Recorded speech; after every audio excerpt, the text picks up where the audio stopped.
سنة أباباوينان بزح السباتن زلك أمزلو حمام كانسر انتايو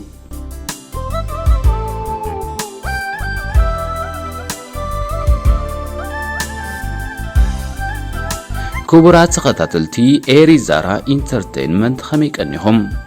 حمام منشرو وي كانسر ابز اوان كاب كالغزين العلي بزسعبو زلو بزحموتن كساب ليتلو مخا مولو زخنا فوسي كركبو بزي مخالون حدا خابتم حدا غنياتات حمامات ناي ونايو እዚ حمام እዚ ጠንቅታቱ ብልክዕ ዘይፍለጡ በመዃኖም በሃንደበት ዝኽሰት ከ በመዃኑ ኣብ ዝሓለፉ ቀረባ እዋናት ብሕልፍን ብዙሓት ፍሉጣት ሰባት በሃንደበት ከጠቅዕን ንገሊኦም ድማ በሃንደበት ከቀዝፍን ተራእዩ ከም ውሪ ኣሜሪካዊ ተቀዳዳማይ ብሽክለታ ላንስ ኣርምስትሮንግ ዝኣመሰሉ ብድሕሪ ሓያል ቃልሲ ካብ ሕማም ነፃ ክወፁን ከለው ውርያት ተዋሳእቲ ሆሊውድ ከም ኣብ ብላክ ፓንተር እትብል ንብሉጽነት ጸለምቲ እተርኢ ብልጽ ፊልም መሪሕ ጠባ ሒዙ ዝተዋስአ ቻድዊክ ቦስማንን ዊሊያም ሃርትን ድማ ገለ ካብቶም ብሰንኪ ዝሕማም በሃንደበት ዝተቆጽዩ ፍሉጣት ሰባት ዓለምናዮም ኣብ ሃገርና ምስ ንምልከትውን ኣብ ቀረባ እዋን በሃንደበት ዝተፈልየና ስዒድ ኣንዋር ከምኡውን እታ ክሳብ ለይቲ ሎሚ ተፈታውነታ ዘይሓሰሰ ህብብቲ ተዋሳኢትን ኮሜድያንን ወይን ሃረግ ሃይለ ቤክን ካብቶም ብሰንኪ ዝሕማም መንሽሮ በሃንደበት ዝተፈልዩና ፍሉጣት ሰባት እዮም እምበኣር ከስ ኩብራት ተዓዘብትና نزنا إيوانا أسنباد زخن حمام عمنا يلوم مدمنا كندسس وسلنا لنا سرنا مكتتال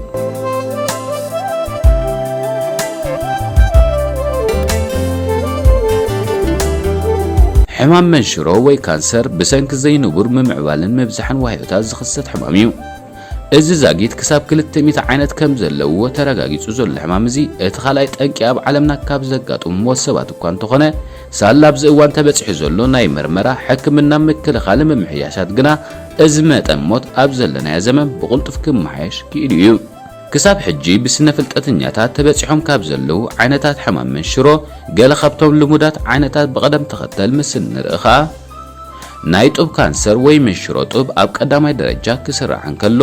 ናይ መሃንቱስን ሳምቡእን ካንሰር ድማ ካልኣይን ሳልሳይን ብምዃን ይስዕቡ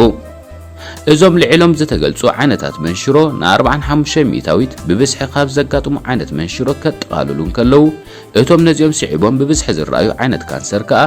ናይ ፕሮስቴት ወይ ጽካ ብልዕት ወተባዕታይ ካንሰር ናይ ቆርበትን ሰርቪካል ወይ ናይ ክሳድ ካንሰር ብቀደም ተኸተል ኣብ ዝመሳለ ናይ ሓደገኛነት ይርከቡ حمام منشرو بزحت بسنة فلتاتنياتات بلكع خجلتسو زي كالو تنقطات እኳ እንተለዎ ገለ ካብቶም ቀንዲ ጠንቅታት መንሽሮ ተባሂሎም ዝጥቀሱ ግና ምትካኽ ሽጋራ ልዕል መጠን ኦልትራቫዮሌት ብርሃን ናይ ፀሐይ ምውሳድ ልዑል ግዝፈ አካላት ወይ ክስዕና ልዕል መጠን አልኮላዊ መስተ ምዝውታርን ኮይኖም ኢና እንረኽቦም حمام መንሽሮ ዘርእዮም ምልክታት ካብ ሕማም ናብ ሕማም ዝፈላለዩ እኳ እንተኾኑ ሓፈሻው ግና ከም ድኻም ዕንፍሩር زينبر مقدالن موسخن كبدة سبنت لو تحبر قربت زي حو قسلي كاتسال سعال وي تصقم استنفاس نايمو حد تصقم محقاق كاتسال زينبر كانزا چواداتات هاندبتاو مفساس دمن قال خابتم لومودات ترياتاتيوم ابز حمام عميق مصنعتتا زغبرو حكايم كمز مخرنا نزيوم ابل على زي تداوسو زمساسلو ملكتات مزر رايونا بقلطف ناب طقانان زركو اغلغلط عنا كيدي غبانا حمام منشرو اوش وحيتات اب زركب دي ان اي بزفتر لوطي ميوتيشنز مصيو اوش دي ان اي حد وهايو زلو ولقجنات اتو هايو بخمي كم زعبن كم زمقاقلن زهو حبريتا جيجا يخون مو بز مخنات دما اتو هايو نبر عبيتو دو كبلن ناب زي تدلي بزحكم مقاقلن يخيل بحفشا كرن كله حمام منشرو اوش اكالات سبن خمعبل عسرتات عمتات زوسر كخون كله بز مخناتكا اتم مبزحتهم منشرو كم زلوم زترغاغص سبات بميتاويت كرن كله عدميهم 65 ويل عليو ابزخونه سبات بزبزح زر اكو انتخونه امن اسياتن ماكلاي عدميهم سباتن ون ايرن مالت ايكونن امن العالم بغمغام لعل 18 مليون حمامات منشرو كم زلو يقمت كابزيوم كا اتوم كبابي 9.2 مليون دقه تبعتي كخونن كلو اتن 8.8 مليون كا دقه انسي مخانن يقمغم مز بسنك زتفلالي حمامات ان عبيز خيزلو عالماو صور مكلخال منشرو حدا خبطم اقدس بدوهتات حزباو طعنا مبل 21 كفله زمنيو ነዚ ጾር ንምፍኳስ ከዓ ዓለማዊ ውድብ ጥዕና ንኣህዛብ ዓለም ጥዕናዊ ኣመጋግባ ከዘውትሩ ኣልኮላዊ መስተ ክንክዩ ኣካላዊ ምንቅስቃስ ከዛይዱ ከምኡውን ክብደት ኣካላቶም ክቆጻጸሩ ይመክር። ኣብ ሃገርና ኤርትራ ሕማም ምንሽሮ ሓደ ካብቶም ብብዝሒ እናተርኣዩ ዝኸዱ ዘሎ ሕማማት እኳ እንተኾነ ኣብ ለበዳ ረቑሒታት ሓደጋን ዝርግሐ ሕማምን ኣተኪሮም ዝተኻየዱ መጽናዕትታት ግና ኣዝዮም ውሑዳት እዮም። ብመሰረት ኣብ ሆስፒታላት ኤርትራን ሃገራዊ ላቦራቶሪ ጥዕና ኤርትራን ዝተመዝገበ ሓበሬታታት ምርኩስ ብምግባር ዝተገብሩ መጽናዕትታት ከባቢ 40 ሚታዊት ደቂ ተባዕትዮ ክኾኑ እንከለዉ እተን ዝተረፋ ከባቢ 60 ሚታዊት ከዓ ደቂ ኣንስትዮ ኮይነን ኢና እንረኽበን።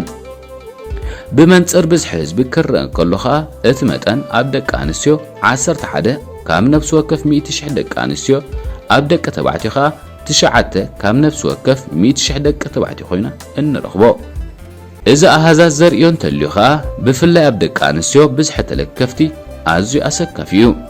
እንተኾነ ኣብ ኤርትራ ዘሎ ትሕቲ ቅርፂ ጥዕናን ደረጃ ቁጠባ ህዝብን ነዚ ብዝሒ ሕሙማት ክጸውር ዝኽእል ብዘይምዃኑ ብዙሓት ውልቀ ሰባት ብፍላይ ድማ ፍሉጣት ሰባት ኣብ መሳኹቲ ሜድያ ወፂኦም ቅለቱና ክብሉ ዳርጋ ቀጻሊ ተርእዩ። ናይዞም ፍሉጣት ሰባት ተፈላጥነቶም ተጠቒሞም ሓገዝ ክረኽቡ ዝኽእሉ እኳ እንተኾኑ ናይቶም ዝበዝሑ ተራ ዜጋታት ጉዳይ ግና ኣዝዩ ኣሰካፍን ካብ ማሕበረሰብ ኣብ ዝተፈላለዩ ኩርናዕ ዘለዉ ኤርትራውያን ከዓ ቅልጡፍ ቆላሕታት ዘድልዮ ጉዳይ እዩ። እምበኣር ከዚ ዝኸበርኩም ተኸታተልትና ናይ ሎሚ ትሕዘና ኣብዚ ንዛዝም